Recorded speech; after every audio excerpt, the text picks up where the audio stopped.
bom que a gente saiba que as metodologias ativas são modelos de ensino que visam desenvolver a autonomia e a participação dos alunos de forma integral.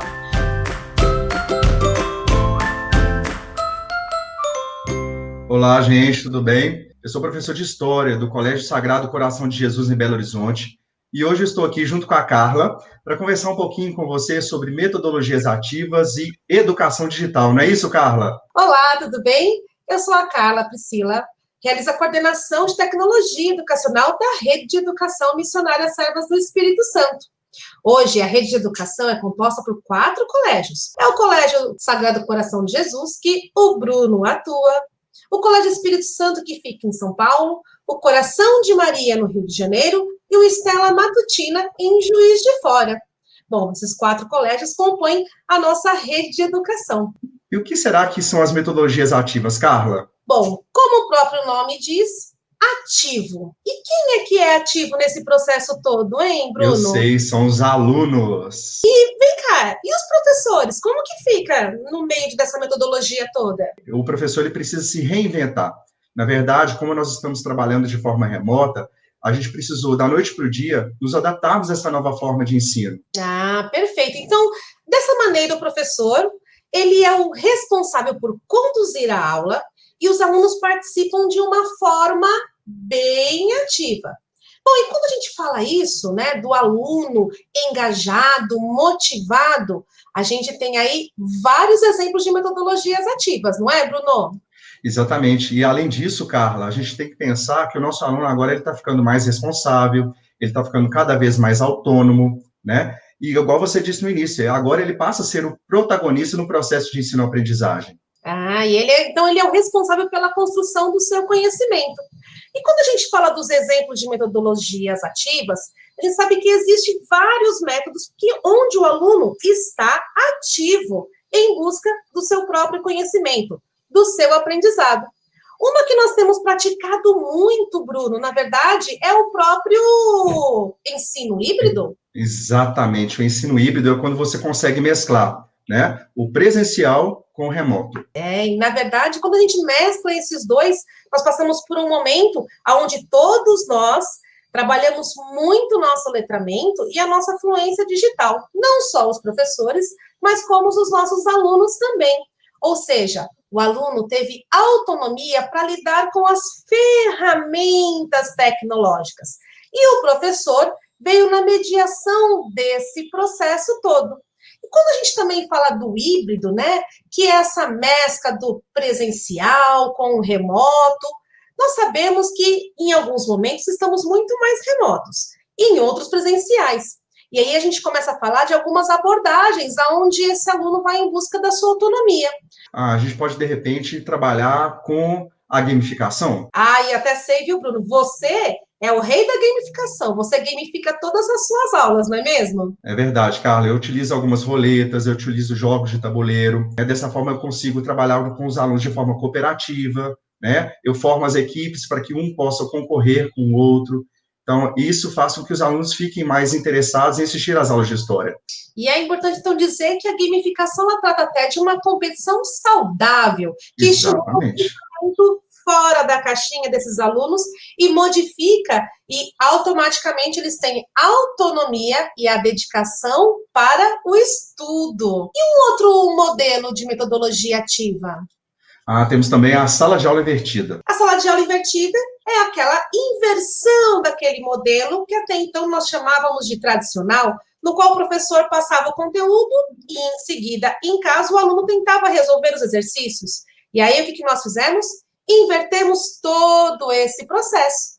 A sala de aula invertida, a gente libera, faz aquela provocação para os nossos alunos e eles correm literalmente atrás da informação.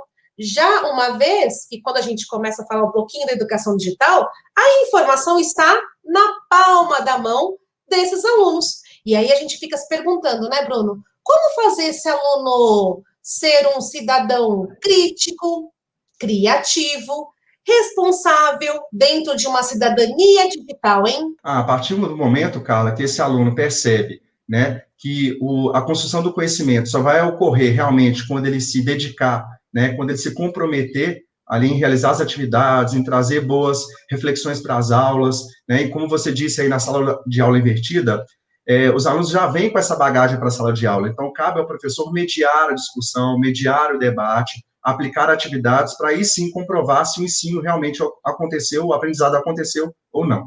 Ô Bruno, eu estava pensando aqui, nós sempre trabalhamos com o estudo do meio. Eu adoro trabalhar o estudo do meio com os meus alunos, ainda mais falando em história, né, Carla? E vem cá, estudo do meio é uma metodologia ativa? Por incrível que pareça, é sim. Né? A partir do momento que você sai da escola, sai da sala de aula e vai para um ambiente onde você vivencia aquilo que está nos livros, né? No caso, você respira história, você está visitando um casarão, você está visitando um museu, né? E você traz aquele contexto daquela visita depois para a sala de aula, eles vão estar vivenciando aquilo que eles veem na sala de aula enquanto teoria. E a partir do momento que a gente volta para o colégio, é desenvolvida alguma atividade avaliativa, algum projeto, para que os alunos possam colocar em prática aquilo que a gente vivenciou primeiro na teoria e depois colocamos a mão na massa na prática durante o estudo do meio. Ah, mas vem aqui, Bruno, estou aqui pensando, viu? Nós estamos falando dos grandes. Mas quando a gente pensa nos pequenos, lá na educação infantil, eles vivenciam o meio a todo momento. Ou seja, eles são crianças ativas na descoberta da sua aprendizagem? Não só são, Carla, como a gente pode citar, inclusive, uma outra metodologia ativa, que é a metodologia imersiva. Imersiva vem de imersão, então quer dizer que eu posso estar em um determinado lugar sem estar lá? É isso? Exatamente, você pode colocar um óculos de realidade virtual, né? Utilizar a realidade aumentada para trazer esse contexto de fora para dentro da sala de aula. Ah, então eu não vou deixar de contar.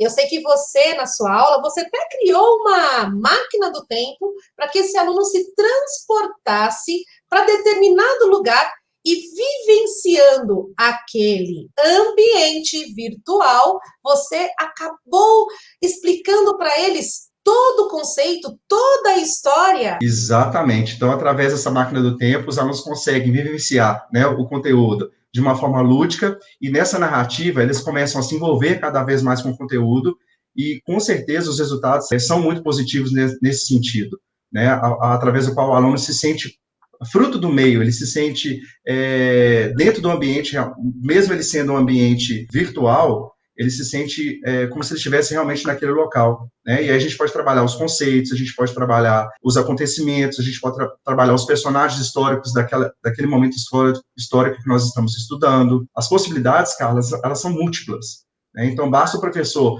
planejar a sua aula, experimentar aquilo realmente, se deu certo ou se vai dar certo ou não com a sua turma e colocar em prática. A tecnologia, ela está aí mediando todo esse processo. É isso mesmo que eu estou compreendendo? O tempo todo. E o amadurecimento, né, em relação ao pensamento computacional vai aumentando a cada dia mais, a cada novo projeto, a cada novo trabalho. Nossa Senhora, agora eu estou pensando aqui, né? Nós temos que trabalhar todas as competências gerais da BNCC, né? Trabalhar o conhecimento, o pensamento científico, o repertório cultural, o autocuidado também, a cidadania. E quando a gente fala de cultura digital, Bruno, que está um pouquinho relacionado a esse pensamento, eu estou aqui imaginando dos pequenininhos, eles conseguem ter esse pensamento computacional que a gente tem dito? De repente, até mais do que nós adultos, viu, Carla? E eu posso te dar um exemplo de que realmente isso acontece. Numa determinada aula que eu acompanhei aqui, foi muito bacana. Os professores, sem falar absolutamente nada, colocou lá na tela das crianças um game, um jogo, na verdade, onde a criança era um jogo de percurso. Uhum. E esse jogo de percurso, a criança, ela definia por onde, que caminho ela gostaria de seguir. No caminho, dependendo da casa onde ela caísse, ela tinha que tomar uma decisão. Ir para a direita, ir para a esquerda. E às vezes para os pequenos, esse direita, de esquerda, virar à direita, virar à esquerda, seguir para frente, ir para trás alguns passos, nós achávamos que até então seria difícil para eles e que eles iam demorar para resolver percorrer esse caminho todo. E para nossa surpresa, o que aconteceu? Eles percorreram um caminho em menos de 5 minutos. Nossa. E aí nós ficamos como, né? Vamos trazer aqui, olha só como esse aluno ele ficou ativo no processo, se envolveu com todo o percurso e deu conta, porque se trata de uma lógica. E, aliás, quando a gente fala de lógica, A nossa vida, o dia todo, nós passamos através dessa lógica. Para eu ter alguma ação, ter alguma atitude, eu preciso pensar como eu vou fazer. E com isso, além de estar desenvolvendo todo esse pensamento crítico, se eu for levar para o lado da educação digital, a gente está desenvolvendo também esse pensamento computacional. Ô, Bruno, eu estou aqui também pensando numa outra possibilidade, porque quando a gente fala de educação digital, ela é tão abrangente que eu queria te perguntar, porque eu sei que você adora esse assunto, sobre a educação midiática, que é um dos temas que a gente aborda na educação digital. Ah, Carla, a educação midiática é quando o professor vai desenvolver algum projeto, ele precisa trabalhar com determinado tipo de mídia, por exemplo, podcast, né? O que seria um podcast? Qual é a função do podcast? Quais são os ouvintes do podcast? Nesse momento, então, o professor precisa traçar trazer todo esse repertório daquela mídia para os alunos, para que eles possam, né, se apropriar da ferramenta e, consequentemente, da mídia, para poder desenvolver o trabalho. E eu falo para você, Carla, que saem projetos incríveis. Bruno, olha, esse bate-papo está tão gostoso que dá vontade de ficar aqui até amanhã. Mas só para a gente concluir, é bom que a gente saiba que as metodologias ativas são modelos de ensino que visam desenvolver a autonomia e a participação dos alunos de forma integral. Com isso, as práticas pedagógicas são beneficiadas e todo o processo educativo é melhorado. Bom, Bruno, acho que vamos ficar por aqui, né?